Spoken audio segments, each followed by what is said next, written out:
What's going on, guys? This is your boy Gata Maliga.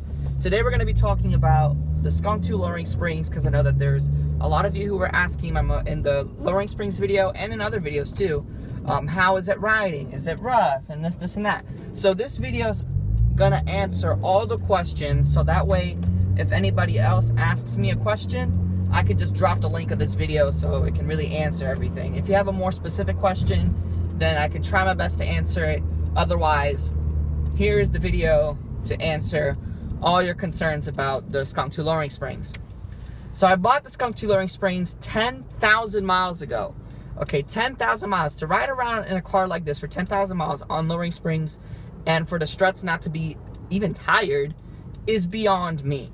Okay, I'm gonna get into that in a little bit, but I'm gonna explain to you what my thoughts are, what the differences are, and what I recommend. So with the Skunk2 lowering springs, you get the most aggressive drop you can probably have with just springs. It's a 2-inch drop all the way around in the car, and it makes the car have this aggressive, mean look when it's parked. Okay, this static ride height is not necessarily comfortable for daily driving, but when I talked about it in my video where I did lower the car, it's the low life. There's a lot of pros and cons to lowering your car. The car, I haven't felt much of a big difference in terms of handling. It's a little bit more stiffer on the turns and can actually hug turns better with the springs. But with coilovers, I think that can increase considerably. In terms of aesthetics, which is what I was going for, I wanted to aesthetically drop the car because it literally just sat way too high. The stock ride height on this thing is so high up, it literally bothers me every time I look at it. It just does not look right. You have the sporty exterior looking car, and then it's really high off of the ground. It's supposed to be a sports variant of the Civic. Why can't you lower the car a bit? Honda really dropped the ball on that, but with the Skunk2 lowering springs, I think it looks amazing.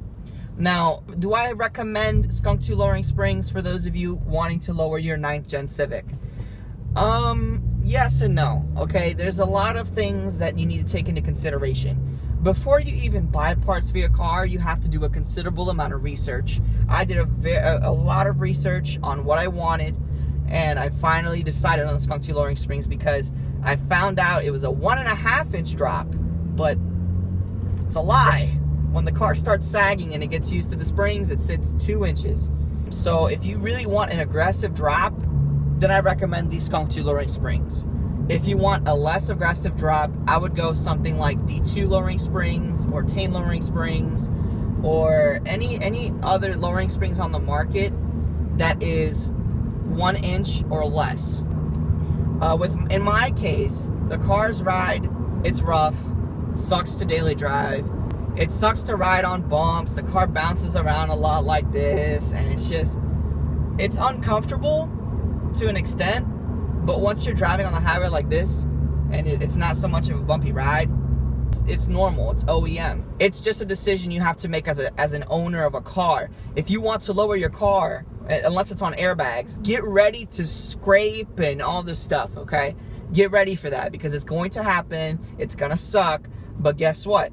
You chose to do it, so suck it up.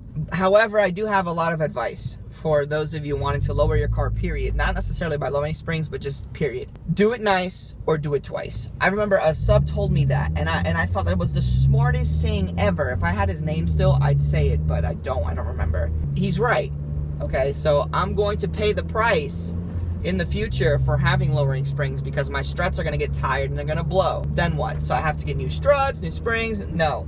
I'm personally going to go with coilovers all the way around because I'll have enough money by then when the struts blow, when they do decide to tire out and blow completely. So I think that it's very smart for those of you who don't want to lower your car on a budget. You have the money to spend on coilovers, and don't spend it on Racelands or that cheap eBay stuff. I'm talking legitimate like Tane coilovers or Fortunato coilovers or something like that. I'd highly suggest you get a set of coilovers instead of a set of lowering springs because you won't have to worry about your struts getting tired throughout the car's life cycle. Let's say you don't have money for coilovers and you just want to lower your car because you're sick and tired of the way the car sits. Guess what? That was me. I did it. Okay. Well, you just have to mentally prepare yourself and financially prepare yourself for when your struts do blow, that you replace it with coilovers. However, with the SIs, I don't see the struts blowing anytime soon. I've already driven 10,000 miles on this car. On the lowering springs, hasn't given me any difference. I feel no difference, no issues whatsoever. So, do I recommend lowering springs for those of you who want to lower your car on a budget? Sure. But if you have the money, spend it on coilovers. Anyways, guys, that's been my thoughts and my opinions and my review of the Skunk2 lowering springs on this car. If you enjoy it, hit the like, subscribe if you enjoy my content, because there's more of this coming out soon. And check out www.valiantracing.com if you want to grab yourself a set of Skunk2 lowering springs. Tell them I sent you, and they'll definitely price match any legitimate retailer and make sure that you get those springs for the best bang for your buck. Even if you want to do coilovers, you can ask them as well. So, hope you guys enjoyed this video. This has been your boy, Gata Maliga. I'm out. Peace.